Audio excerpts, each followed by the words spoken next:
Emmanuel, God with us at the threshold of Christmas. Fourth Sunday of Advent, Year A, as we enter the fourth Sunday of Advent. We stand on the threshold of Christmas. The Church invites us to reflect on the mystery of Emmanuel, God with us. Today's readings reveal God's faithful plan unfolding through trust and obedience with Mary and Joseph. We prepare our hearts to welcome Christ, our Savior. First reading Isaiah 7:10-14.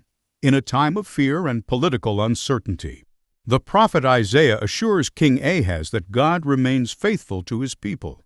Even when Ahaz refuses to ask for a sign, God freely offers one, revealing his initiative and mercy. The promised sign is extraordinary. A virgin shall conceive and bear a son. This child will be called Emmanuel, meaning God is with us. The prophecy points beyond immediate history to a deeper divine plan. God's presence is not distant, but enters human life in a concrete and saving way. Psalm 24:1-6. The psalm reminds us that the whole world belongs to the Lord, for He is its creator. Those who may stand in God's holy place are the ones with clean hands and pure hearts. True preparation to meet God requires integrity of life and sincerity of faith. Second reading Romans 1:1-7. St. Paul presents Jesus Christ as the fulfillment of God's ancient promises. Jesus is truly human, descended from David, and truly divine, revealed as the Son of God in power. His resurrection confirms his divine identity and saving mission. Through Christ, believers receive grace and are called into a new relationship with God. Paul emphasizes that Christians are called to belong to Jesus Christ. This belonging leads to holiness and a life shaped by obedience to faith. Gospel according to St. Matthew 1:18-24. The Gospel recounts the mysterious and grace-filled circumstances of Jesus' birth. Joseph is faced with confusion and pain but responds with righteousness and compassion. Through a dream, God reveals His plan and invites Joseph into cooperation with salvation history. Joseph listens, trusts, and obeys without hesitation. He takes Mary into his home, accepting a role he did not choose but received in faith. Matthew explicitly connects Jesus' birth to Isaiah's prophecy.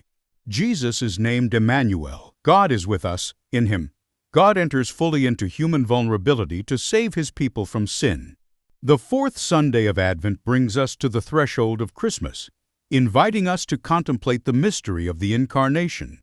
At the heart of today's readings is the powerful name Emmanuel, God is with us.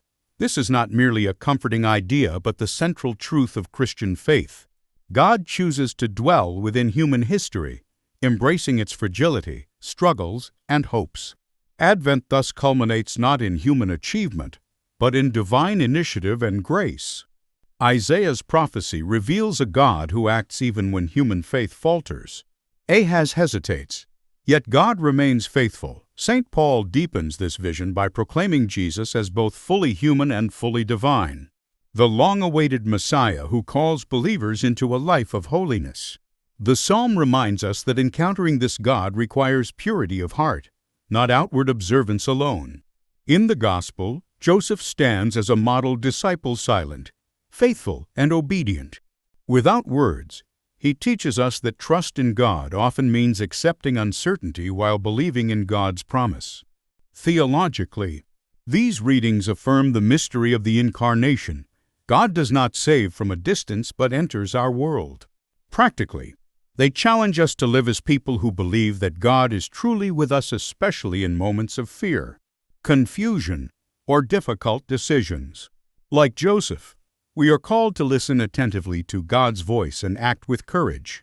Like Paul, we are sent to witness to Christ by the way we live. Advent prepares us not only to celebrate Christ's birth, but to receive Him anew into our daily lives. Suggestions, lessons. Trust God even when His plans are not immediately clear. Prepare your heart. Not just outward celebrations, to welcome Christ. Live as someone who truly believes that God is with us. Question for meditation: where in my life is God asking me, like Joseph, to trust Him more deeply and say yes to His plan?